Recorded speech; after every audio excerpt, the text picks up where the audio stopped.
Good day, ladies and gentlemen. Rosa here of Splat Communications and Simplified Strategic Solutions. Our video for today is about renowned lawyer Gerry Spence as he explains to Larry King in his interview after Mrs. Imelda Marcos was acquitted of fraud and racketeering charges in New York. This is a part of Philippine history. It is best for everyone to know or be reminded of it. For those who have not subscribed yet, please do so. Please don't skip ads as this helps us a lot remain independent.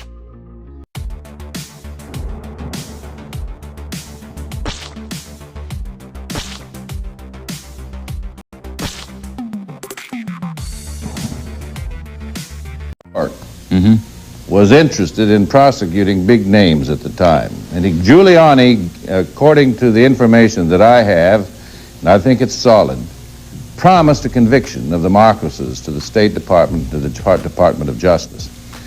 But more than that, there was evidence in the case that the Philippine government under Aquino wanted to gather up all of this evidence or gather up all of this property that they believed belonged to the Philippine government and that Marcos had. And in exchange for that, the United States needed its bases over there. And they entered into what was called the Mutual Legal Assistance Agreement, which was an agreement between these two governments to prosecute the Marcoses. And when Mr. Marcos died, they continued to prosecute this widow. Let me ask you a couple of legal questions to one of the best legal minds in America. Is it tough to try a case when there are two defendants and two different lawyers? Yes, it's very tough. But in this case, we had Adnan Khashoggi's interests were quite similar to ours. The truth was the same. There wasn't the defenses weren't in conflict, and Mr. Khashoggi was represented by a very fine lawyer by the name of James Lynn. How long was the jury out? 3-4 days. 3-4 days. Did that get you a little worried after a time? What pain lawyers go through. You know, every time I wait for a jury, I say to myself, you know, Lord, just let me get through this one and I'll never take another case. Okay, the longer they stayed, the more worried you get? Oh, you know, and you can't sleep. It's like waiting for a baby that's never born. Was she a good client? She was, you know, this is a beautiful woman, and she was the best client I ever had. Why did she need so many shoes? That was obviously a point that the thought about Imelda was greed. Well, you know, that the thing that they never really understood about Imelda was that she really wasn't a greedy woman. She was very loved, and she is loved, and she's loved by the masses of people in the Philippines. And the people here, everybody that touched her, saw her, fell in love with her. She is an absolutely marvelous, wonderful human being. She was gifted, you know. She didn't go out and buy this stuff. People gave it to her. Her husband gave it to her. Rich people, princes, people just loved her and showered her with gifts. And with respect to her shoes, you know, my wife's got 100 pairs of shoes, I think. So what? But in her case, the Philippines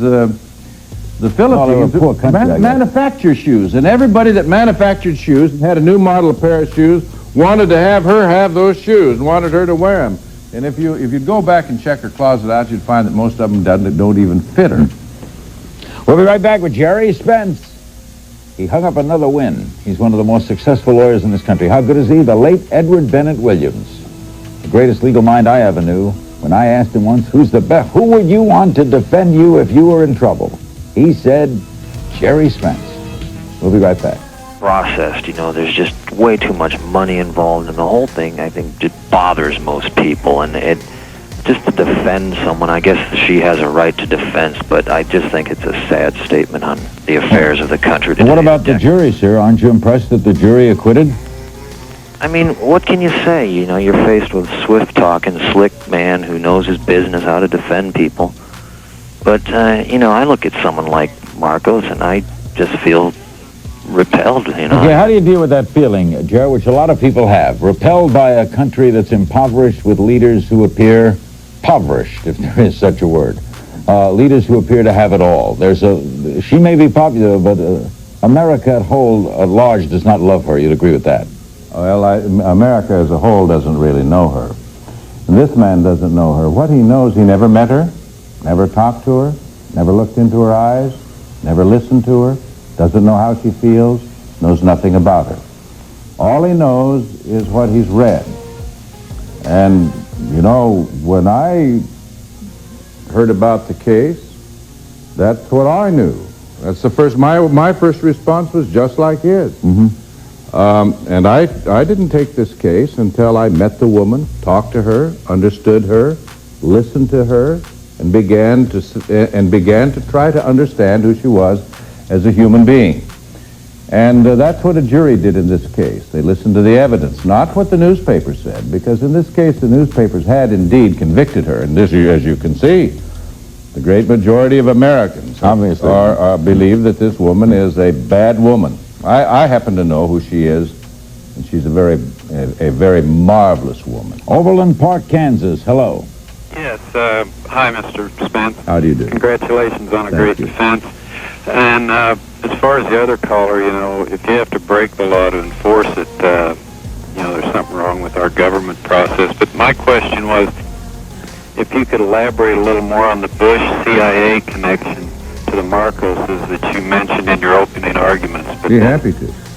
There isn't Can you do that quickly? I got to get a break, but it is important. There isn't any question but what Vice President Bush at the time, the Reagan administration knew exactly what was going on, and he was the head of the CIA. You'll recall. Knew what was going on. Knew what was going on in the Marcos administration and regime. The largest single base of CIA's is in the Philippines. There wasn't anything that the Marcoses did that the CIA didn't know about. And you know, I found out as I went into this case and listened to the evidence that there wasn't really any evidence that Mr. Marcos was a crook. There wasn't any evidence that he violated any of the laws. The government brought over here witness after witness, 95 witnesses, and showered this court with 300,000 documents. And they had the PCGG, who could do whatever they wanted to with witnesses. You're saying the Philippines no evidence of any violation of the laws by Mr. Marcos himself. You're saying the Philippines was like a CIA-based? CIA. There were more.